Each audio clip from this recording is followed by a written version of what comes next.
My today's lecture is about Rutherford's atomic model, and in today's lecture we will learn about the setup used by Rutherford for his experiment.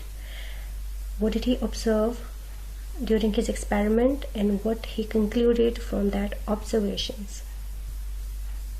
So let's get started.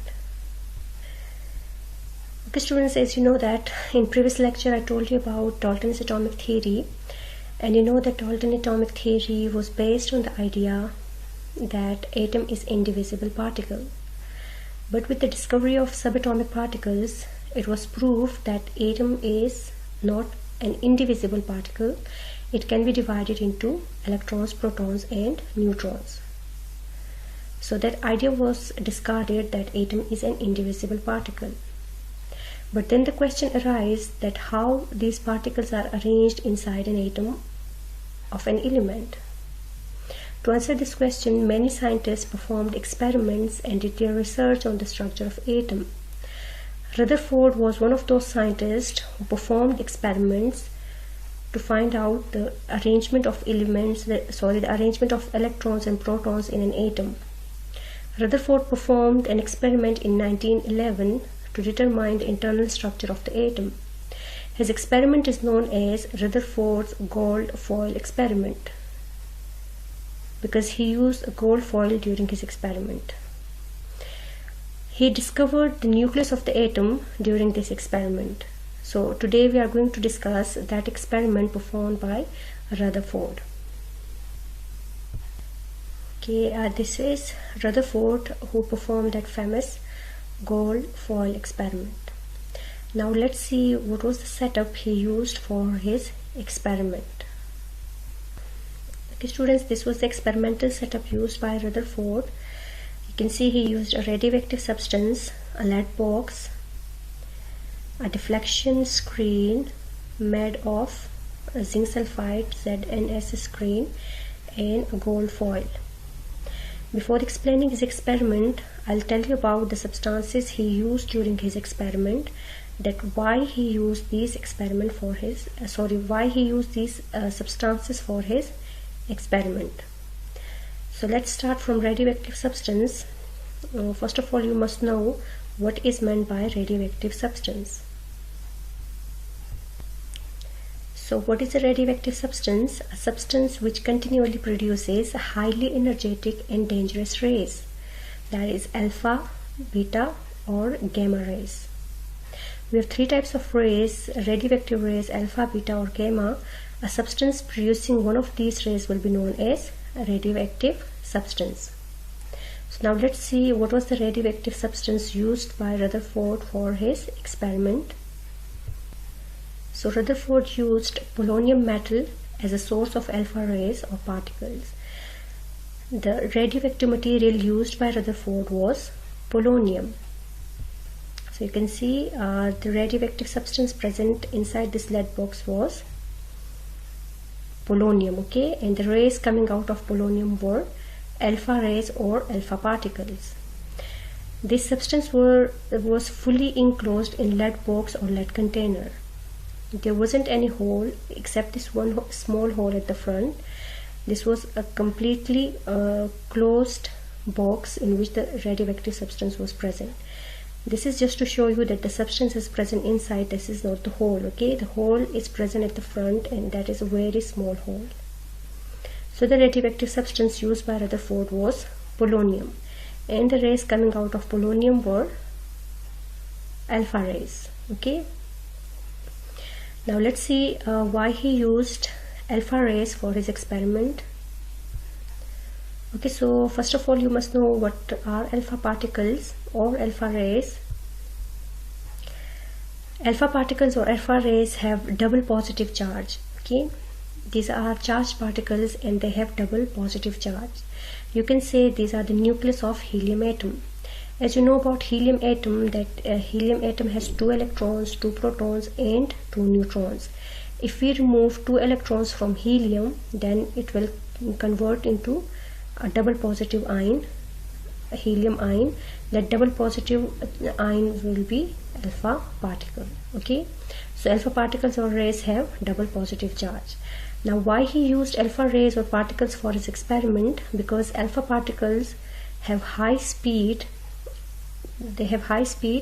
and least penetrating power. During his experiment, he bombarded the gold foil by these alpha particles. So he used alpha particles because they have high speed, so they can strike the gold foil with a speed. Secondly, these alpha rays or particles have least penetrating power, so it means they cannot come out of this lead box through any side. Okay, they can come out of the lead box only through this small hole. They cannot leave the box because they cannot penetrate this lead.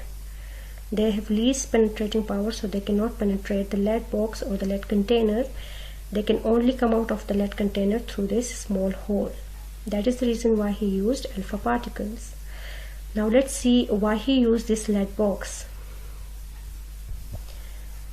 Okay, so he used a lead container or lead box because lead has very high density and alpha particles cannot penetrate through it. Okay, so as I explained earlier, alpha particles have least penetrating power and lead has very high density, so alpha particles cannot penetrate the lead. As they cannot penetrate the lead, so they cannot leave the lead box without hole, and the hole is present only at the front, so they can leave the box through this hole only. Secondly, this lead box help to concentrate these particles towards the gold foil. Okay, the lead container help to concentrate these particles towards gold foil. As here you can see, the rays cannot come out of the lead box without this small hole. Okay, they can leave the box through this small hole only. So this lead box actually help to concentrate these rays in the forward direction where these rays are going to strike the gold foil. If the rays can come out of this lead box, if lead box would have least low density and the rays have high penetrating power, then what would happen? The rays will leave the box through any side. Okay, through this side, or this one side. So it would be difficult for the rays to concentrate in the forward direction. So to concentrate the rays in the forward direction, he used the lead box because the alpha rays cannot penetrate the lead box and they cannot leave the lead box without this small hole, except this small hole. Okay, they can leave the box only through this small hole. Now let's see why he used the gold foil for his experiment. Okay, he used gold metal because gold is the most malleable metal and he wanted the thinnest layer as possible. So first let me explain this, why he needs the thinnest layer for his experiment, thinnest gold layer or thinnest metallic layer. Because the thinnest metallic layer, there would be fewer number of atoms. Okay, least number of atoms will be there in this thin layer of metal, and fewer the atoms alpha particles have to collide with, the better and purer the results. So for best results he need a thinnest layer. For that purpose he used gold metal. Before explaining that why he used gold metal, let me tell you about the word malleable. Malleable means metals can be transformed or converted into sheets. This is the property of all the metals. All the metals are malleable. So if all the metals are malleable, then why Rutherford used gold metal? Because among all the metals, gold metal is most malleable one. We can make extremely thin sheets out of gold. We can convert gold into extremely thin sheets. So the gold sheet Rutherford used was around 1000 atoms thick. You can see only 1000 atoms could be present there. That was the thickness of that sheet was only 1000 atoms thick. Okay, so that was equal to about 0.00004 centimeters. So you can imagine how thin that layer would be the thinness was equal to 0.00004 centimeter. So why he need a thinnest layer? Because thinnest layer would have least number of atoms, and fewer number of atoms, if the fewer number of atoms are there, the results would be best. Okay, so for best results he used the thinnest layer.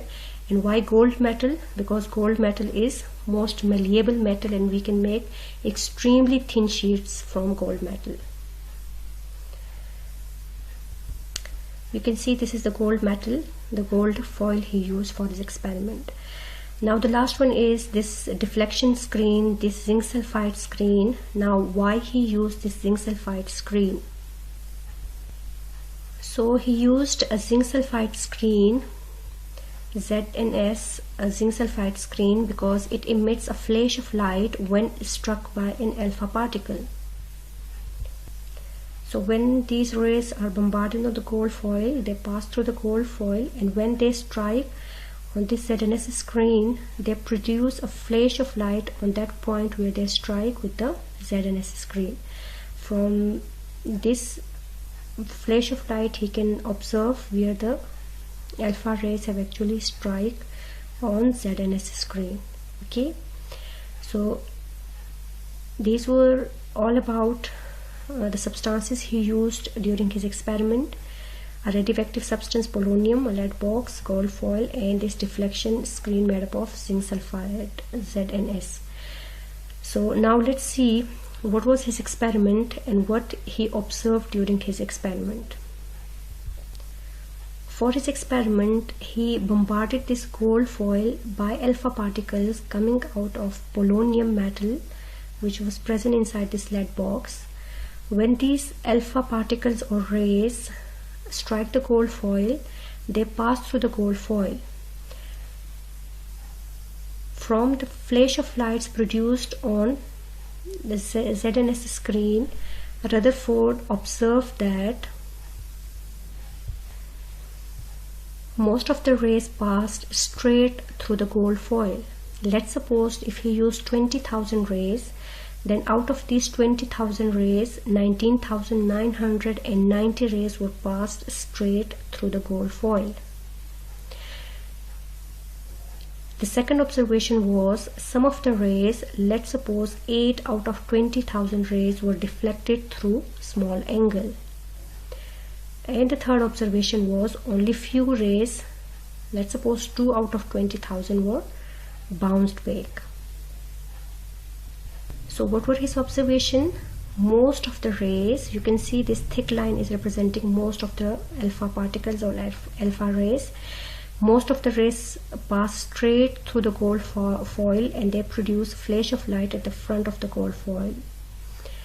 Some of the rays deflected at various angles, at small angles, while only few rays, 2 out of 20,000 rays, were deflected at right angle. They were bounced back. So from these observations, what did he conclude? From the observation that most of the rays pass straight through the gold foil, he concluded that most of the space inside an atom is empty. An atom contains positive portion, that is nucleus, in the center of the atom. That is why some of the rays or few rays were deflected at various angles. Size of the nucleus is very small as compared to the size of the atom. This positive portion, the central positive portion, the size of that portion is very small as compared to the size of atom. That's why only 2 rays out of 20 rays were bounced back. Let me explain these conclusions diagrammatically, then it will be clear to all of you. Okay, here you can see if this is the model of the atom, then most of the atom were passed straight through the gold foil. Okay, so it means most of the space inside an atom is empty, while very few rays deflected at various angles or at small angle. As I told you, alpha particles have double positive charge, and you also know that same charges, when approach each other, they will repel each other. So when these positive rays touch the nucleus of the atom, that these rays were deflected. So Rutherford concluded that there must be a positive center with which, when these positive rays strike, they were deflected. Means they were repelled by that positive nucleus. As these rays just touched the edge of the nucleus, so that's why they were deflected. While the rays which were in head-on collision with the nucleus, they were deflected by the nucleus at 180 degrees, so they were bounced back. So it shows that there must be a positive center in an atom which repel these positive rays, and these positive rays were bounced back when they strike the nucleus of the atom. And as only 2 rays out of 20,000 rays were bounced back, so it shows that the size of this nucleus will be very small as compared to the size of atom. I hope these conclusions are clear to all of you. So these were all about Rutherford's observation and conclusion and his experimental setup which he used. In next video I will explain his shortcomings, the shortcomings present in his atomic model. So this was all about our today's lecture. Now let me give you homework. Okay students, the homework is you'll have to make a model of Rutherford experimental setup. Let me show you that experimental setup. Okay, so this is your homework. You'll have to make a model, not a diagram. Okay, you'll have to make a model showing this experimental setup. I hope today's lecture is clear to all of you. Listen and watch the video very carefully and try to make yourself understand. Take good care of yourself. Allah Hafiz.